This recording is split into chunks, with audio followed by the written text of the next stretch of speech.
ya Allah. Terus bagaimana hubungan dengan anak saya yang sekolah di pesantren, Pak? Ini mau nanya. Yang ketiga adalah zakat hewan Terima kasih, ternak. Bapak. Assalamualaikum Dan yang keempat warahmatullahi adalah Bismillah. wabarakatuh. Assalamualaikum warahmatullahi wabarakatuh. Alhamdulillah rabbil alamin, hamdan katsiran tayyiban mubarakan fih kama yuhibbu rabbuna wa yarda. Asyhadu an la ilaha illallah wahdahu la syarikalah wa asyhadu anna Muhammadan abduhu wa rasuluhu amma ba'd. Alhamdulillah pemirsa Fatwa TV dan pendengar radio dimanapun Anda berada. Kita bersyukur dan memuji Allah tabaraka wa taala di mana pada kesempatan sore hari ini kita dapat kembali berjumpa dalam program live interaktif Bekal Muslim dengan tema fikih jual beli dan muamalah kontemporer yang diampu langsung oleh guru kita Al-Ustaz Dr. Muhammad Arifin Badri hafizahullahu taala. Beliau merupakan wakil ketua sekaligus merangkap sebagai anggota Dewan Fatwa Perhimpunan Al-Irsyad. Dan alhamdulillah pemirsa pada kesempatan sore hari ini beliau telah hadir menemani kebersamaan kita di studio Fatwa TV Jember. Kita akan sapa beliau pemirsa. Assalamualaikum Ustaz. Assalamualaikum warahmatullahi wabarakatuh. Ahlan marhaban bikum. Ahlan bikum Ustaz. Sehat Ustaz ya? Hayakum. Alhamdulillah sehat, barakallahu fiik. Fiikum Antum sehat ya? Alhamdulillah Ustaz. Alhamdulillah, barakallahu. Insyaallah. Baik pemirsa, sesaat lagi kita akan bersama-sama mendengarkan nasihat pembuka dari Al-Ustaz Dr. Muhammad Arifin Badri hafizahullahu taala. Tafadhol Ustaz. Baik, barakallahu fiik. Assalamualaikum warahmatullahi wabarakatuh. Alhamdulillah wassalatu wassalamu ala Rasulillah wa ala alihi wa ashabihi wa man walah ma ba'du. Ayolah ikhwah, kaum muslimin dan muslimat dimanapun Anda berada. Alhamdulillah pada kesempatan ini saya dapat hadir di tengah ruang share Anda untuk merespon dan menanggapi pertanyaan-pertanyaan yang telah masuk ke meja redaksi ataupun yang Anda sampaikan secara langsung pada kesempatan sore yang berbahagia ini. Sebagai pembuka, saya ingin sedikit menyoroti perihal kegaduhan yang saat ini sedang terjadi atas atau akibat dari ulah sebagian orang Perancis yang menghina Nabi kita Nabi Muhammad SAW dengan membuat karikatur yang menistakan Nabi SAW. Tentu sikap ini menyakitkan dan membuat marah setiap orang yang dalam dirinya terhadap iman, dalam dirinya terhadap cinta kepada Nabi SAW. Hanya orang-orang yang telah padam keimanan dalam dirinya yang bisa hidup enjoy nyaman dengan penghinaan yang terjadi. Tetapi tentu marah, kecewa, emosional tidak sepatutnya menjadikan kita lepas kontrol dari bimbingan Nabi SAW. Karena ketahuilah bahwa hal yang paling menjadikan orang-orang kafir murka, menjadikan mereka sakit hati adalah tatkala amarah Anda menjadi energi positif bagi Anda untuk terus semakin mencintai, mempelajari, mengamalkan sunnah Nabi SAW. Marahlah ketika kehormatan Nabi Anda diinjak-injak atau dihina, dan buktikan bahwa cinta Anda kepada Nabi SAW bukan hanya sekedar gimmick, bukan hanya sekedar lipstick di bibir, tetapi itu betul-betul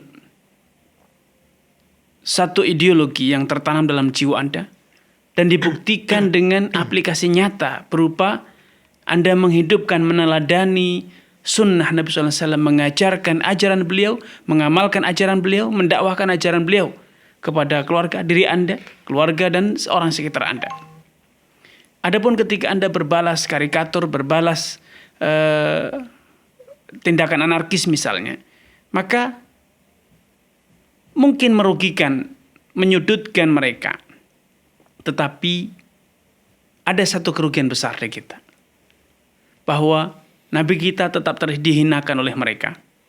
Mereka akan kembali lagi menghinakan lagi di lain kesempatan dengan cara yang sama atau yang berbeda, tanpa ada keuntungan yang kita peroleh. Keuntungan yang harusnya kita dapatkan di saat momentum semacam ini adalah adanya penghinaan-penghinaan itu mengobarkan semangat dalam diri kita untuk meneladani, memahami, mempelajari, mengamalkan dan mendakwahkan ajaran beliau. Laqad kana lakum fi Rasulillahi uswatun hasanah. Sungguh bagi kalian telah terdapat keteladanan yang sangat indah pada diri Nabi sallallahu alaihi wasallam. In kuntum tuhibbunallah fattabi'uni. Katakan kepada mereka semua umat Muhammad, Kalau kalian betul-betul cinta kepada Allah, buktikan cinta itu dengan apa? Dengan meneladani Nabi SAW. Karena beliau diutus bukan untuk membangun kerjaan, beliau diutus bukan untuk agar beliau disanjung atau dipuja semata, tidak. Tetapi beliau diutus untuk menegakkan agama Allah, menegakkan tauhid, menegakkan iman, meninggalkan dan memerangi kekufuran dalam segala bentuknya. Karenanya hal sekali lagi yang paling menjadikan mereka murka adalah tatkala Anda semakin dekat dengan agama Nabi Muhammad SAW. Semakin semangat untuk mempelajari ajarannya. Semakin banyak sunnah-sunnah beliau yang Anda hidupkan dan Anda sebarkan. Karena itu mari kita buktikan marah kita dengan cara-cara yang benar. Marah kita dengan cara-cara yang terkontrol sesuai dengan sunnah Nabi SAW. Karena percayalah, dengan cara itu Anda akan mampu membela dan mempertahankan serta memperjuangkan kejayaan agama beliau, agama Islam.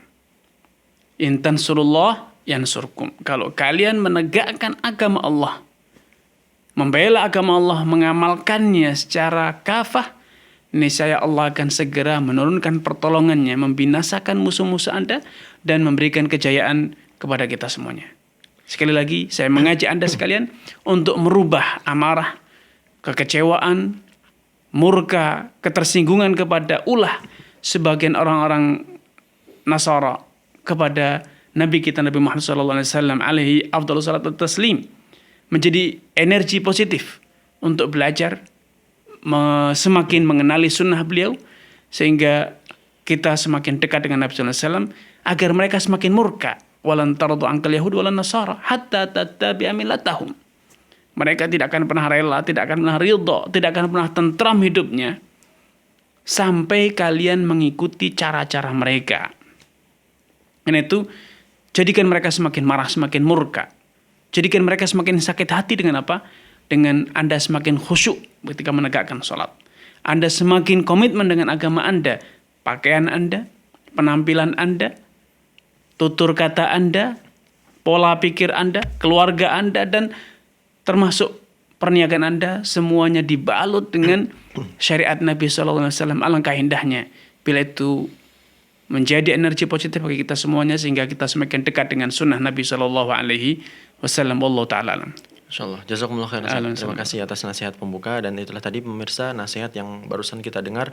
Masya Allah sangat menambah keimanan dan wawasan kita lagi Ustaz. Jazakumullah khairan. Dan pemirsa, kami informasikan bagi Anda yang tidak bisa untuk menyimak melalui televisi, Anda bisa mendengarkan live interaktif sore hari ini melalui radio yang merilai acara ini. Di antaranya adalah Radio Binbas Yogyakarta, Radio Sahabat Tegal, Radio MDFM Probolinggo, Radio Amuba Pangkal Pinang, Radio Sago FM Sumatera Barat, Radio Gema FM Bontang, Radio Albina AM Bekasi, Radio Tuah FM Riau, Radio Madinah Caruban, Radio Dai Tengaran, dan Radio Mas FM Solo. Dan pemirsa, bagi Anda yang ingin bertanya secara langsung kepada Ustadz, silakan menghubungi kami di 0331 544 6087, 0331 544 6087. Baik Ustadz, pertanyaan pertama datang dari Jawa Barat Ustadz. Ya. Dari saudari Eka Safitri. Bismillah, Assalamualaikum Ustadz. Assalamualaikum. Bagaimana hukumnya membantu orang tua menjaga toko olahraga, akan tetapi di toko tersebut juga menjual alat musik Ustadz? Baik. Barakallahu fiik wa athabakumullah kepada saudari Eka Safitri di Jawa Barat atas kebersamaannya. Semoga Allah SWT menambahkan taufik kepada Anda, keluarga, dan juga seluruh pemirsa dimanapun Anda berada. Membantu orang tua itu adalah suatu keharusan, karena itu bagian dari birrul walidain, berbakti kepada orang tua. Namun demikian, berbuat dosa atau maksiat itu adalah sesuatu larangan. Tidak ada kewajiban kita untuk taat kepada sesama makhluk, sampai pun kepada orang tua dalam melakukan perbuatan dosa.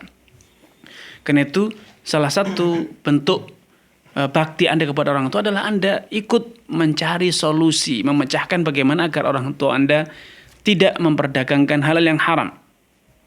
Kemudian kedua, jadikan Anda, dedikasi Anda dalam membantu orang tua untuk mengkondisikan orang tua Anda agar yakin bahwa rezeki yang halal itu lebih berkah dibanding yang haram. Dan kalau bisa Anda mencari alternatif lain selain alat-alat musik untuk diperdagangkan oleh orang tua Anda yang lebih produktif, lebih menghasilkan keuntungan dan juga halal sehingga berkah. Dan selanjutnya buktikan bahwa Anda tidak membantu dalam menjual alat musik bukan karena Anda tidak mau berbakti, tetapi itu adalah sesuatu yang terlarang dalam Islam. Karena itu all out lah, kerahkan segala daya Anda untuk bisa memasarkan alat olahraga yang itu halal dan carikan alternatif lain selain alat musik untuk diperdagangkan oleh orang tua Anda sehingga orang tua Anda terbebas dari perbuatan dosa. Wallahu ta'ala alam. Ya, Masya Allah, jazakumullah khairan Ustaz. Dan itu jawaban untuk Eka Safitri di Depok, Jawa Barat. Baik pemirsa, selanjutnya sudah ada penelpon yang bergabung. Baik, kita angkat. Kita angkat, Ustaz. Assalamualaikum Fatwa TV. Assalamualaikum Fatwa TV. Halo. Baik. Assalamualaikum. Assalamualaikum Ustaz. Waalaikumsalam warahmatullahi wabarakatuh. Silakan Ibu. Ini dari Borini, Sijunjung, Sumatera Barat. Silakan Ibu Rini. Bagaimana kalau kita membicarakan kebaikan kita sama anak-anak kita dengan tujuan supaya anak tidak melakukannya? Apakah ini menghabiskan pahala kita atau tidak? Untuk memotivasi anak agar meniru, mengikuti Ibu ya. Ayah, kalau Baik. kita menceritakan aib orang-orang dengan tujuan anak tidak melakukannya, apa Baik. kita berdosa? Baik Ibu. Terima kasih atas jawaban. Baik Ibu Rini. Assalamualaikum warahmatullahi wabarakatuh. Waalaikumsalam warahmatullahi wabarakatuh. Ya, terima kasih kepada Ibu Rini di Sijunjung, Sumatera Barat atas kebersamaannya. Semoga Allah Subhanahu wa taala menampakkan taufik hidayah kepada Ibu Rini, keluarga dan juga seluruh pemirsa Fatwa TV dan penyiar radio dimanapun Anda berada.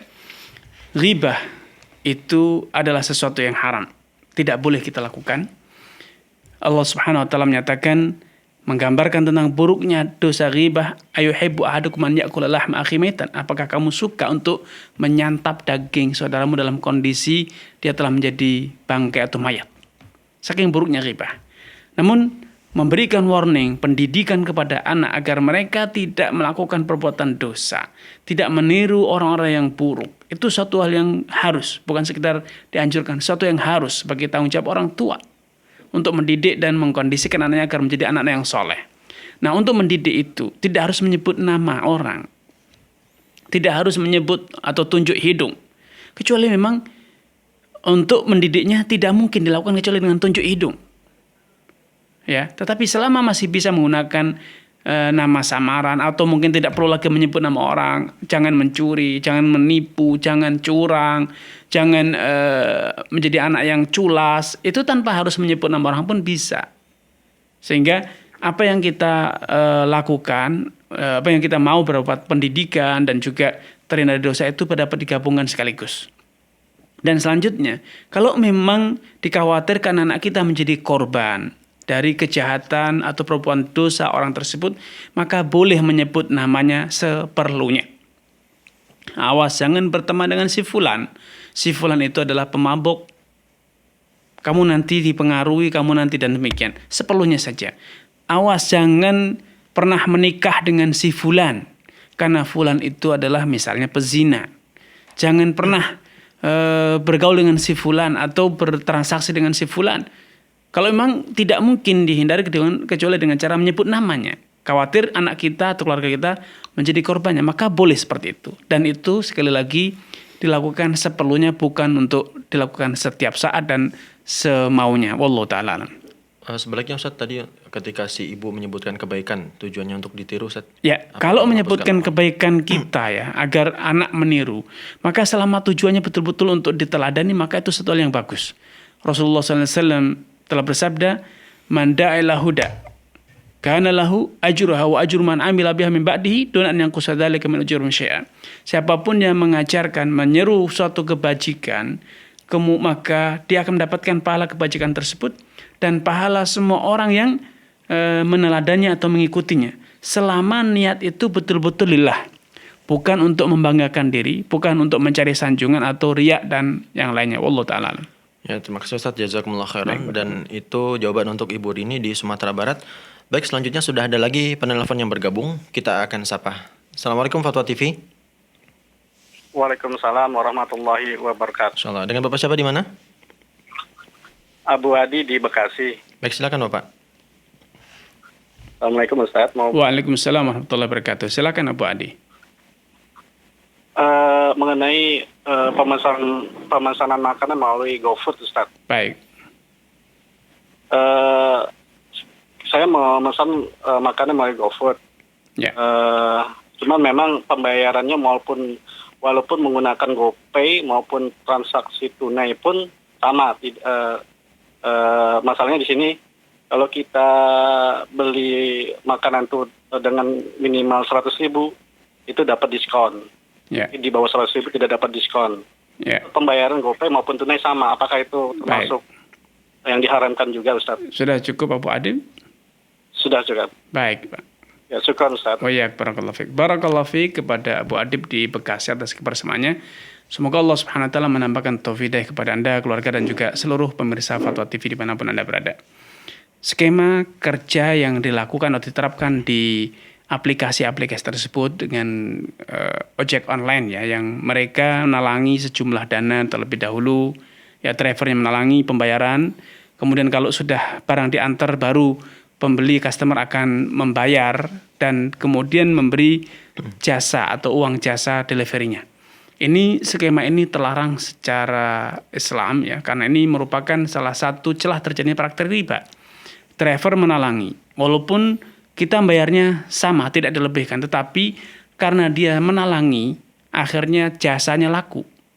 Sehingga dia walaupun tidak mendapatkan keuntungan dari dana talangannya atau piutangnya, tetapi menjadikan jasanya laku di masyarakat. Ini merupakan praktek-praktek yang terlarang. Nah, Rasulullah SAW an salafin wa bai'. Nabi melarang kita menggabungkan antara akad utang piutang dengan akad jual beli, baik itu jual beli barang ataupun jual beli jasa. Ini pertama. Kemudian kedua, skema ojol semacam ini yang pembelian dengan driver diantar, ini adalah sebuah eksploitasi luar biasa. Anda bisa bayangkan kalau driver itu misalnya jatuh atau barangnya jatuh tidak sengaja, plastiknya pecah atau dia disenggol oleh kendaraan lain, akhirnya dia terjatuh atau terprosok dalam lubang tanpa sengaja, atau ban pecah misalnya, jatuh akhirnya makanannya rusak, maka driver akan diwajibkan menanggung. Padahal dalam skema jual beli, ya, dalam skema jual beli, penjual berkewajiban untuk menyerahkan barang yang dia jual kepada customer secara utuh. Selama barang belum sampai ke customer, penjual bertanggung jawab penuh. Sehingga idealnya kalau terjadi kerusakan itu harusnya masih tanggung jawab penjual. Namun dalam praktek ini, tanggung jawab itu dibebankan kepada driver. Kalau ternyata ada yang jahat, customernya ternyata memberikan alamat palsu, maka itu akan menjadi tanggung jawab driver, tidak bisa dikembalikan. Nah, ini bentuk kezaliman, eksploitasi luar biasa. Penjual aman, dia sudah mendapatkan dananya.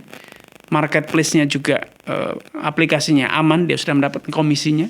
Sedangkan yang betul-betul tereksploitasi di sini adalah drivernya. Dan ini sudah sering terjadi kasus-kasus semacam itu. Ini adalah satu eksploitasi bentuk kezaliman yang luar biasa yang kadang tidak disadari oleh sebagian orang. Padahal solusinya sangat sederhana. Solusinya sangat sederhana dan sudah diterapkan turun-temurun ya bertahun-tahun di masyarakat. Yaitu harusnya harga delivery, ongkos delivery itu include pada harga barang. Sehingga tanggung jawab tetap melekat pada penjual. Urusan penjual nanti menjalin kerjasama dengan rekanan untuk jasa antar, jasa mengantarkan barang itu tidak masalah. Tetapi penjual tidak bisa lepas dari tanggung jawab sampai barang itu betul-betul sampai kepada siapa? Sampai kepada pembeli dengan utuh dan selamat sesuai dengan yang dipesan. Kalau ternyata ada penipuan di situ, alamat palsu misalnya, maka itu seharusnya tanggung jawab penjual, bukan tanggung jawab driver. Ini praktek-praktek eksploitasi yang menggambarkan bahwa sistem ini memang diciptakan oleh kaum kapitalis. Kaum kapitalis yang hanya ingin mencari keuntungan bebas dari resiko. Sedangkan resiko itu betul-betul dibebankan kepada masyarakat kecil, kepada pelaku ekonomi kecil. Ini adalah bentuk kezaliman ya. Andai sistemnya dibalik sehingga customer itu hanya berinteraksi dengan supplier atau penjual, dan penjual lah yang berinteraksi dengan bekerja sama dengan driver atau perusahaan ekspedisi, maka itu tentu adil karena penjual bertanggung jawab, driver atau ekspedisi memiliki tanggung jawab yang proporsional, dan pembeli memiliki tanggung jawab yang proporsional pula, sehingga berbagi resiko dan hak, sehingga apa yang didapat masing-masing itu setimpal dengan tanggung jawab yang dipikul. Tidak seperti saat ini kaum kapital betul-betul bebas dari risiko, sedangkan masyarakat kecil, rakyat jelata, driver, karyawan memikul beban yang terlalu besar dibanding apa yang berhak dia dapatkan. Ini adalah bentuk kezaliman yang luar biasa. Wallahu taala alam. Ya, insyaallah jazakumullah khairan Ustaz, dan itu jawaban untuk Abu Adib di Bekasi, Jawa Barat. Baik, selanjutnya Ustaz, pertanyaan dari Muhammad Fadil Anugrah dari Yogyakarta Ustaz. Bismillah Ustaz, bagaimana hukumnya menambahkan asuransi pada pengiriman barang di salah satu perusahaan ekspedisi? Karena kalau kita kirim barang elektronik, misal barang-barang saya yang biasanya sampai 20 jutaan kepada customer, kalau barangnya hilang, rusak, dan terjadi apa-apa, tidak ada yang bertanggung jawab Ustaz. Karena pihak ekspedisi hanya mengganti setara, dan pihak ekspedisi siap mengganti setara dengan barangnya itu Ustaz. Apa hukumnya Ustaz? Jazakumullah khairan. Barakallahu fiik. Dari saudara Fadil ya. Barakallahu fiik wa athabakumullah kepada saudara Fadil atas kebersamaannya. Semoga Allah SWT menambahkan taufik kepada Anda, keluarga, dan juga seluruh pemirsa Fatwa TV dan penyimak radio dimanapun Anda berada. Asuransi komersial, dan itulah yang ada di saat ini di masyarakat kita, itu adalah syarat dengan praktek riba dan gharar, dan itu haram. Itu haram, ya.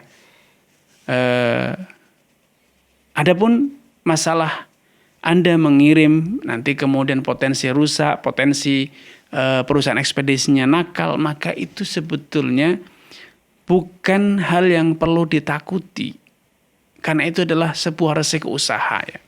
Tetapi harus difahami bahwa ketika Anda sudah mengirimkan satu produk dan itu ditanggung atau disanggupi oleh perusahaan ekspedisi, maka perusahaan ekspedisi itu bertanggung jawab mutlak ya atas resiko pengiriman barang dan kerusakan barang selama dalam proses pengiriman. Kecuali bila kerusakan itu dapat dibuktikan tidak disengaja atau di luar kapasitas kemampuan manusia karena kecelakaan, bencana, dan yang serupa. Maka ini adalah resiko. Tetapi selama kerusakan itu karena mungkin perilaku yang tidak baik dijatuhkan atau penyusunan barang di kendaraan yang tidak bagus sehingga tertindih barang yang lebih berat sehingga pecah, maka ini harusnya tanggung jawab ekspedisi. Ya. Namun perusahaan ekspedisi seringkali lepas tangan dari ini. Ini yang permasalahannya. Kita hidup di sistem ekonomi yang memang menganut sistem ekonomi kapitalis.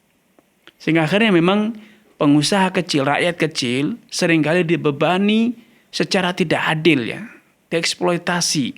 Resiko seutuhnya dibebankan kepada rakyat kecil, pelaku ekonomi kecil, sedangkan pelaku ekonomi besar skala kelas kakap, kelas paus dengan regulasi yang mereka pesan atau dengan aturan main yang mereka kondisikan,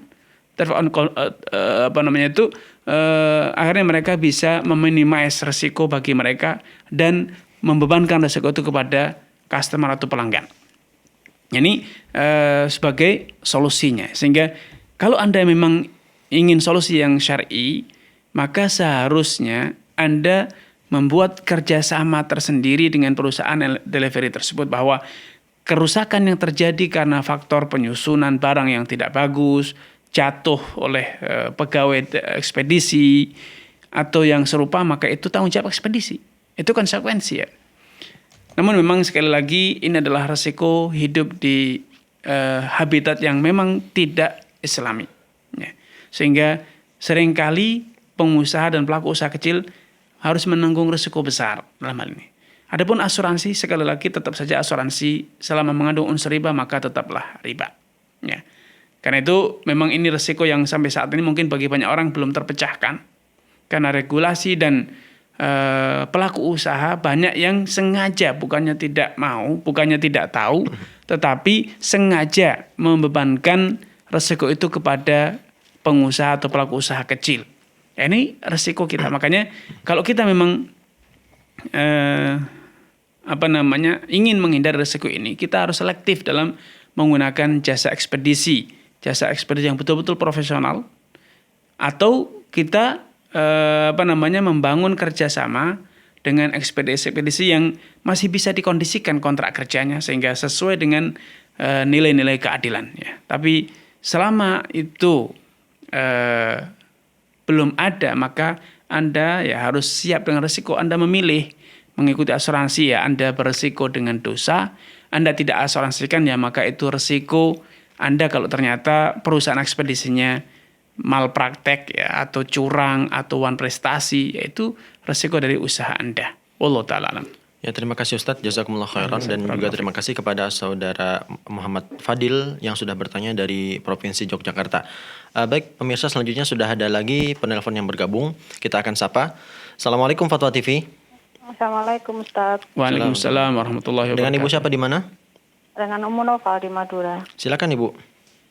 Mau tanya, zakat mal jika diberikan saudara untuk mengasur atau melunasi KPR rumah, apa boleh? Karena gaji bulanan saudara cukup buat kebutuhan sehari-hari saja dan sangat ngepres sekali buat memenuhi kebutuhan pokok dan sehari-hari. Baik. Terus angsuran rumah tersebut tuh KPR syariah tanpa denda atau riba, Ustadz. Baik, Ibu. Boleh kita melunasi langsung. Hari saya punya zakat mal 1 tahun saya kasih berapa puluh juta untuk melunasi, itu apa diperbolehkan? Baik, Ibu. Sudah cukup, Ibu? Cukup, Ustaz. Baik, Ibu. Assalamualaikum. Salam. Ya, terima kasih kepada Ummu Noval di Madura atas kebersamaannya. Semoga Allah SWT menambahkan taufik, hidayah kepada Ummu Noval, keluarga, dan juga seluruh pemirsa Fatwa TV dimanapun Anda berada. Allah SWT telah menjelaskan tentang siapakah yang berhak menerima zakat. Innamas shadaqatu lil fuqara wal masakin wal 'amilina 'alaiha wal mu'allafati qulubuhum wa fir riqabi wal gharimin wa fi sabilillahi wa ibnis sabil. Salah satu yang Allah sebutkan pada ayat ini adalah orang-orang yang gharim, orang-orang yang terlilit hutang atau menanggung hutang di luar kemampuannya. Ya. Nah, kalau tadi digambarkan bahwa saudara itu menanggung hutang KPR yang penghasilannya, gajinya sekedar untuk makan saja masih ngepres, sehingga kadang seringkali gali lubang tutup lubang, atau banting tulang, banting keringat, peras keringat untuk bisa memenuhi cicilan tersebut. Maka ini menunjukkan bahwa beliau berhak, ya. Beliau berhak untuk mendapatkan zakat tersebut untuk melunasi hutangnya. Walaupun nilai hutangnya itu mungkin bisa jadi 100 juta, 50 juta, maka boleh disalurkan untuk melunasi hutangnya agar saudara ibu atau kerabat ibu bisa segera terbebas dari jeratan riba. Apalagi menurut para ulama, kriteria fakir dan miskin itu adalah berkaitan dengan kemampuan seseorang dalam memenuhi kebutuhan primer. Dan kita semuanya sepakat bahwa kebutuhan primer manusia di dunia ini berkaitan dengan sandang, pangan, papan. Sandang, pangan, papan ini kebutuhan primer yang disepakati oleh semua orang. Kalau orang masih belum memiliki 3 unsur ini, dia masih bisa dipastikan masuk dalam kategori fakir dan miskin. Sehingga kalau memang dia tidak bisa memiliki rumah yang layak, apalagi tidak bisa nyewa, ya, maka boleh kita salurkan zakat kita untuk kontrak rumah, ataupun kalau memang tidak ada tempat kontrak, kita boleh ya gunakan untuk membangunkan rumah yang layak huni kepada kerabat kita yang fakir miskin tersebut, ya. Dan para ulama telah menjelaskan bahwa penyaluran zakat itu acuannya bukan memenuhi kebutuhan sehari, 2 hari, atau sebulan, 2 bulan, tetapi acuannya adalah kebutuhan si fakir selama 1 tahun. Jadi kalau ada satu keluarga, dia terdiri dari 2 orang tua, ya, suami istri dan anak 5 orang misalnya. Kebutuhan sehari-harinya dibutuhkan untuk kecukupan makannya misalnya 100.000. Maka sebulan akan muncul angka 33 juta. 1 tahun maka akan muncul angka 36 juta. Maka kita boleh menyalurkan zakat sekaligus sebesar 36 juta kepada keluarga tersebut untuk memenuhi kebutuhannya selama 1 tahun. Demikian praktek distribusi zakat di zaman para sahabat, di zaman Nabi, di zaman para ulama zaman dahulu, sehingga zakat itu betul-betul memberikan efek yang luar biasa dalam praktek pengentasan kemiskinan, karena si fakir ketika menerima zakat hari ini kebutuhan selama 1 tahun tercukupi, sehingga dia akan berusaha bekerja berwirausaha selama 1 tahun, penghasilannya adalah untuk meningkatkan kesejahteraan. Bisa jadi dia bisa saving, bisa nabung, dan akhirnya setahun ke depan dia sudah mentas dari kemiskinannya. Wallahu ta'ala a'lam. Ya, jazakumullah khairan Ustaz, dan terima kasih kepada Ummu Naufal yang sudah bertanya. Baik, selanjutnya ada penelpon yang bergabung, kita akan sapa lagi. Assalamualaikum Fatwa TV. Waalaikumsalam warahmatullah. Baik, silakan, dengan Ibu siapa? Dari Ummu Aryo di Pekanbaru. Baik, silakan Ibu. Assalamualaikum Ustaz. Waalaikumsalam warahmatullahi wabarakatuh. Silakan Ibu. Ada titipan pertanyaan dari member di Rosa. Baik. Apa hukumnya kita mengikuti bisnis saya sebut ininya ya Ustaz, British Propolis, karena di sana katanya bukan MLM tapi reseller. Ya. Terus satu lagi Ustaz, gini, si A punya anak laki-laki, menikah dengan janda, si B itu punya anak perempuan.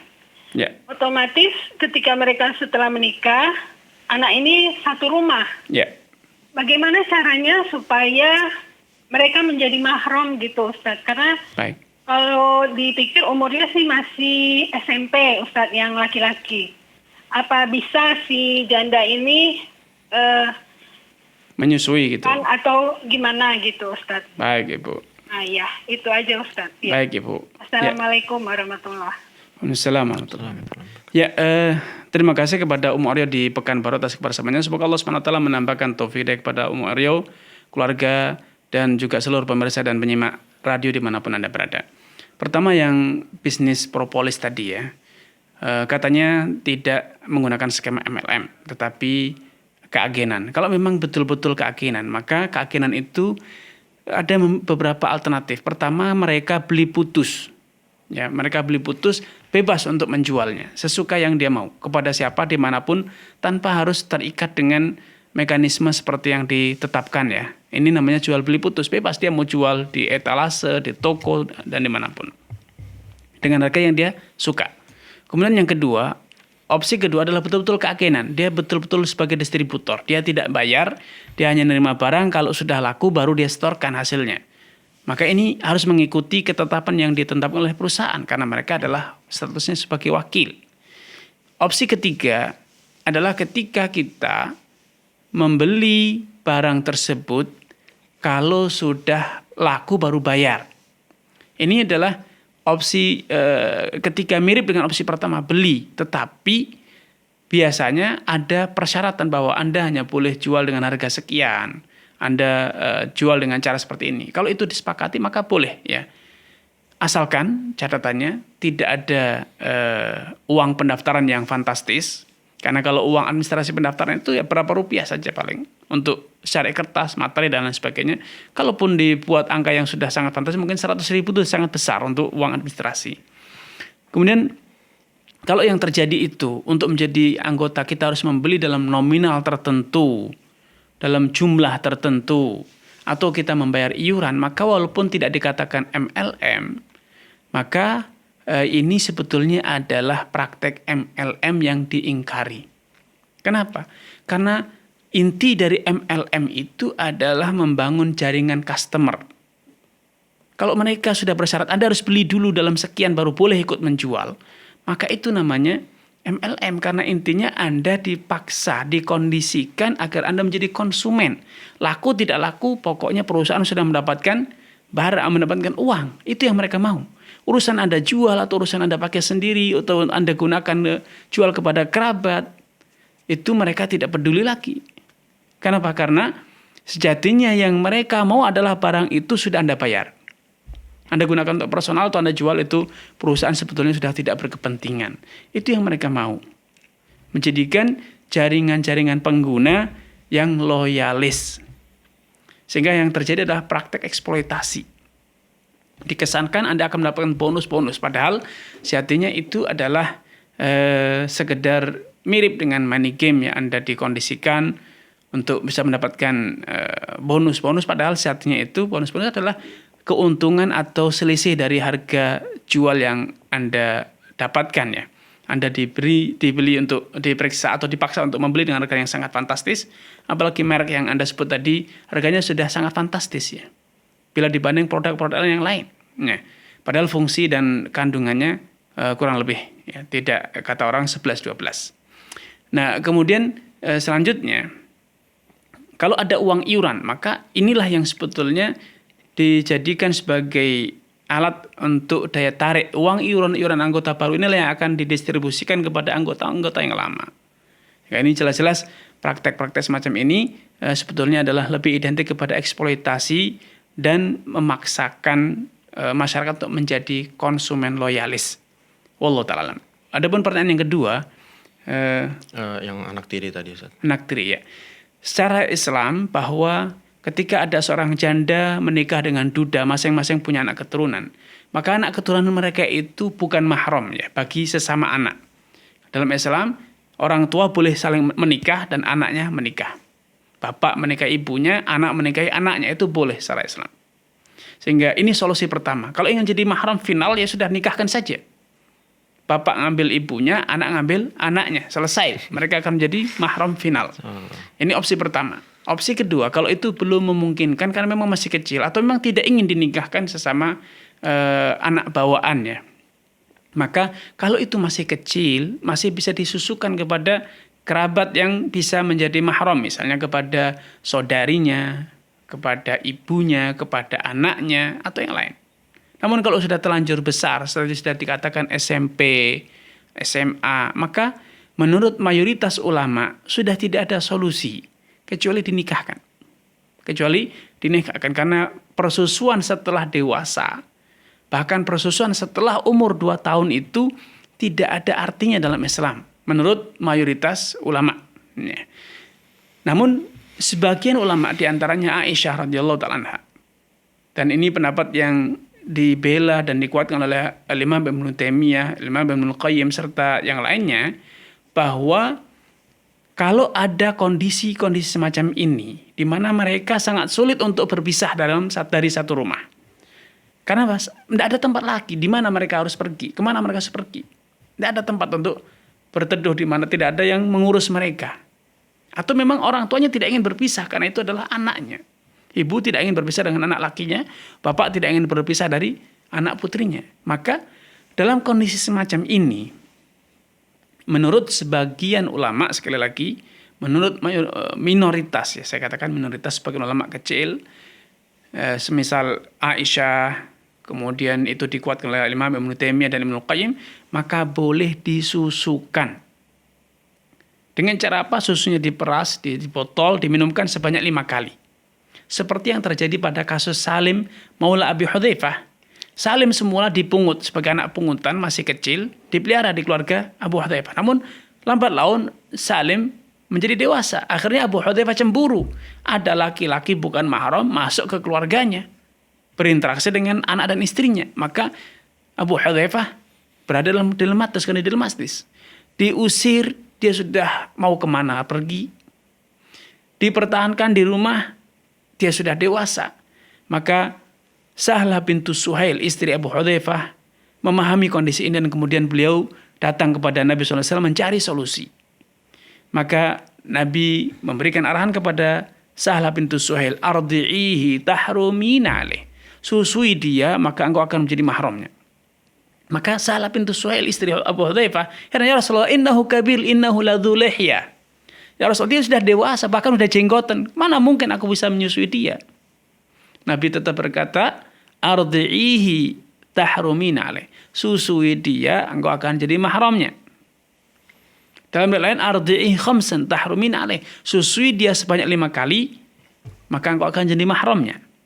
Aisyah radhiyallahu ta'ala anha, istri Nabi SAW, berpendapat bahwa kasus ini bukan hanya spesial untuk Salim Maula Abu Hudzaifah, tetapi siapapun yang berada dalam kondisi tersebut tidak bisa terpisah dari orang lain yang notabene non mahram. Karena seperti kasus tadi disebutkan ya, orang tua mereka saling menikah, anaknya mau kemana pergi? tidak ada yang mengurus, tidak ada yang bertanggung jawab kepada mereka. Maka kondisi ini adalah kondisi emergensi, maka boleh diterapkan seperti yang diterapkan oleh Sahlah bintu Suhail dengan anak angkatnya, anak pungutnya yaitu Salim, ya. Yaitu tidak harus menyusul langsung dari puting si wanita, tetapi dengan cara diperas, diletakkan di botol, diminum sebanyak 5 kali. Ya, terulang 5 kali maka akan menjadi mahram. Ini solusi menurut sebagian ulama. Tetapi solusi yang bisa disepakati oleh semua ulama, maka dipisahkan. Kenapa? Karena kalau seorang wanita janda telah menikah lagi, maka kewajiban merawat anak, hak untuk merawat anak itu secara otomatis berpindah kepada ayahnya. Kenapa? Karena sang ibu akan sibuk mengurusi kewajibannya sebagai istri bagi lelaki lain. Maka harusnya agar tidak terjadi benturan antara hak atau kewajiban mengurusi suami, kemudian kewajiban mengurusi anak, maka idealnya wanita itu harus memilih. Anak tersebut diserahkan kepada ayahnya agar diurus dan dididik oleh anaknya, oleh ayahnya. Kalau ayahnya juga tidak bisa karena mengalami kondisi yang sama, maka bisa dikondisikan bersama kakeknya selama nafkahnya ditanggung oleh ayah. Namun sekarang di negeri kita dilematis, banyak perceraian itu yang kemudian akhirnya orang tua atau ayah berlepas tangan secara penuh dari tanggung jawabnya sebagai ayah, tidak menafkahi, tidak mengurus, tidak mendidik, semuanya betul-betul dibebankan kepada ibu. Kalau memang kondisinya seperti ini, maka pendapat yang dikuatkan oleh Imam Ibnu Taimiyah ini menjadi alternatif pilihan, ya. Wallahu taala a'lam. Ya, terima kasih Ustaz, jazakumullah khairan. Dan itu tadi jawaban untuk Aryo di Pekanbaru. Baik Ustaz, sudah ada line telepon menunggu. Baik, kita angkat. Baik, Assalamualaikum Fatwa TV. Waalaikumsalam warahmatullahi wabarakatuh. Baik, silakan Bapak Rizal. Ya, barakallahu fiik Ustaz. Taufik Barak, silakan Pak Rizal. Begini Ustaz, beberapa bulan yang lalu ada dana hibah dari pemerintah untuk UMKM sebesar 2.400.000. Ya. Jadi untuk mendapatkannya itu harus menyertakan rekening. Di situ kami membuka rekening bank syariah. Ya. Nggak tahunya berapa bulan kemudian dapat SMS bahwa dana sudah cair. Nggak tahunya Ustaz tidak masuk ke transfer ke rekening bank syariah, melainkan bank yang ditunjuk pemerintah, yaitu bank konvensional. Baik. Nah, caranya untuk mencairkan dana tersebut, Ustaz, harus membuka di bank konvensional tersebut. Jadi, anak mengakui salah, Ustaz. Anak hilap, Ustaz. Anak buka rekening bank tersebut untuk mencairkan dana tersebut. Dana tersebut hibah, Ustaz, bukan pinjaman. Anak ngaku itu salah hilap membuka rekening di bank. Ya, yang menjadi pertanyaannya, Pak? Yang ingin anak tanyakan itu dana uang tersebut statusnya bagaimana? Baik. Apakah boleh kami memanfaatkannya atau tidak boleh? Baik. Nah, Ustaz, jazakallahu khairan. Baik, barakallahu fiik. Ya. Selamat. Baik, terima kasih kepada Pak Rizal di Singkawang atas kebersamaannya. Semoga Allah SWT menambahkan taufik dia kepada Bapak Rizal, keluarga dan juga seluruh pemirsa Fatwa TV dan penyimak radio dimanapun Anda berada. Kalau sekedar membuka rekening untuk kemudian menerima dana tersebut dan setelah dana itu diterima, ditutup kembali, maka tidak masalah. Tidak masalah karena setelah diterima dana dicairkan maka tidak terjadi riba. Ya. Kalaupun sempat terjadi riba, maka segera salurkan ribanya tersebut, ya, sehingga kita terbebas dari dosa riba. Sehingga kalau sudah terjadi maka insya Allah tidak masalah, dan segera tutup rekening tersebut agar tidak berkepanjangan, ya. Segera ambil dananya sehingga habis dan dana itu boleh untuk dimanfaatkan. Semoga Allah SWT memberkahi usaha Pak Rizal dan kaum muslimin serta pemirsa dimanapun Anda berada. Ya, insyaallah jazakumullah khairan Ustaz, dan terima kasih kepada Bapak Rizal di Singkawang yang sudah bertanya. Baik Ustaz, selanjutnya pertanyaan dari tapi ada telepon Ustaz, ya. Baik, kita angkat dulu Ustaz. Assalamualaikum Fatwa TV. Assalamualaikum warahmatullahi wabarakatuh. Waalaikumsalam warahmatullahi wabarakatuh. Baik, dengan Bapak siapa di mana? Budi, Surabaya. Ustaz. Silakan Bapak. Silakan Pak Budi. Iya, Ustaz. Baik. Kita kan tahu kan kalau sudah terjadi akad jual beli itu kan hak milik kan sudah berpindah, Ustaz, ya. Betul, Bapak. Nah, ini katakanlah begini, Ustaz, ada A dan B melaksanakan akad jual beli, Ustaz. Ya. Penjualnya siapa? Ya, B ini berjanji. Penjualnya yang siapa, Pak? Yang A atau yang B, Pak? penjualnya A, Ustaz. Baik. Terus B ini pembeli. Ya. Ini berjanji untuk membayar sepekan lagi. Nah, setelah sepekan lagi itu si B ternyata dihubungi tidak bisa, Ustaz, nggak tahu kemana itunya. Nah, ini status barang ini di mana, Ustaz? Apakah itu tetap menjadi milik si B ataukah itu tetap kembali menjadi pemiliknya penjual, Ustaz? Barangnya sudah diserahkan atau belum, Bapak? Belum, Ustaz, belum. Belum, baik. Sudah cukup. Ada perjanjian batal misalnya? Belum, nggak ada, Ustaz. Nggak ada, baik, Bapak. Sudah cukup? Juga ada perjanjian batal gimana, Ustaz? Kalau misalnya ada perjanjian batal. Baik. Gimana kalau tidak ada perjanjian batal gimana, Ustaz? Baik, sudah cukup? Ya cukup, Ustaz. Baik, barakallahu fiik. Ya, terima kasih kepada Bapak Dodi di Surabaya atas kebersamaannya.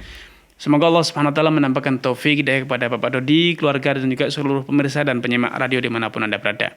Idealnya kalau kita bertransaksi secara non tunai, hendaknya perjanjian itu dibuat secara terperinci.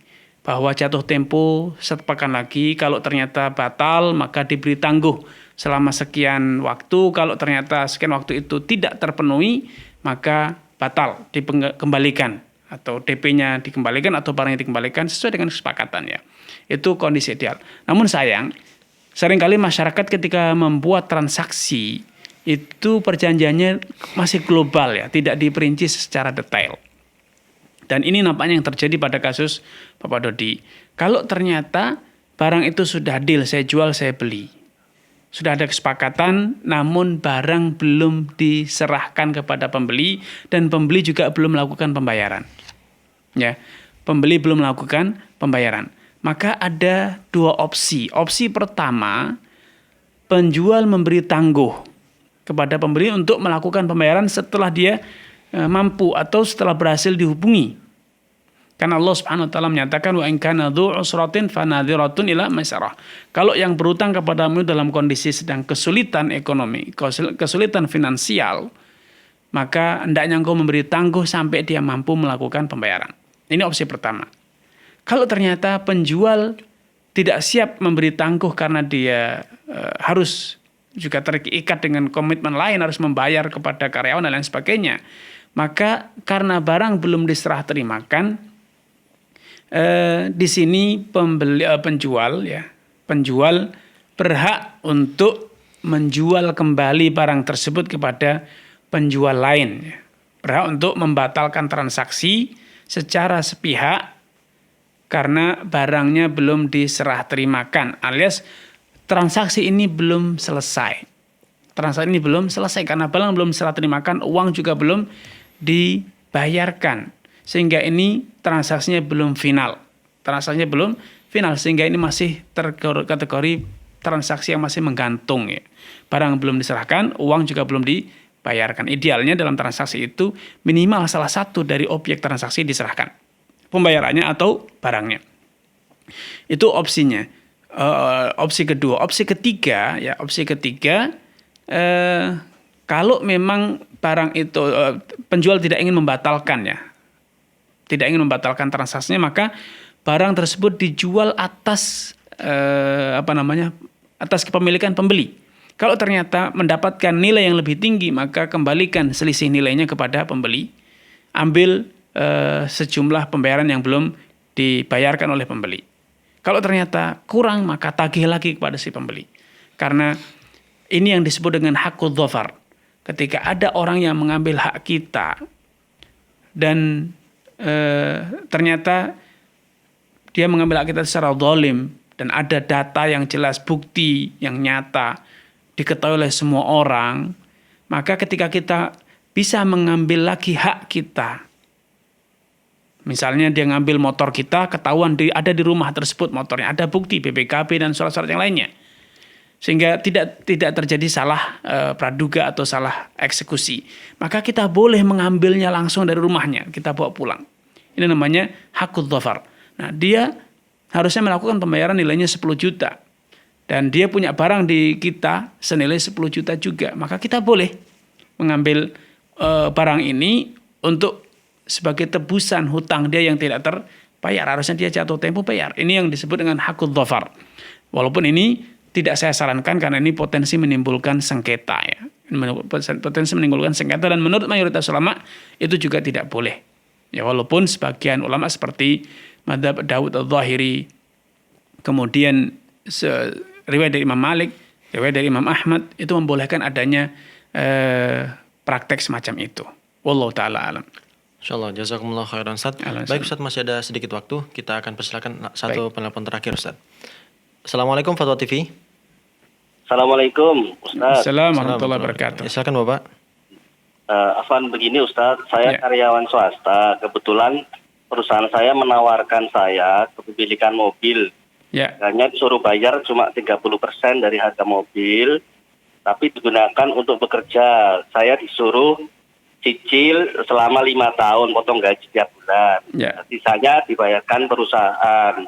Nah, ternyata perusahaan menginformasikan atau di dalam perjanjian dengan karyawan, mereka kerjasama dengan leasing ribawi, sehingga bunganya ditanggung oleh perusahaan.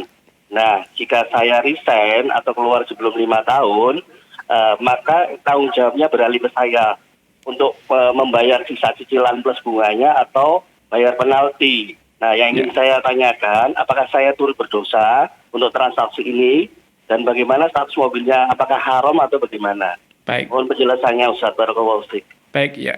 Terima kasih kepada Bapak Budi di Jawa Timur atas kebersamaannya. Semoga Allah SWT menambahkan taufik hidayah kepada Bapak Budi, keluarga, dan juga seluruh pemirsa dan penyimak radio dimanapun Anda berada. Karena ini satu kesatuan akad ya, adanya klausul kalau misalnya resign, maka harus menanggung bunganya full termasuk penaltinya, maka ini riba. Dan akad itu tidak dipisah-pisahkan.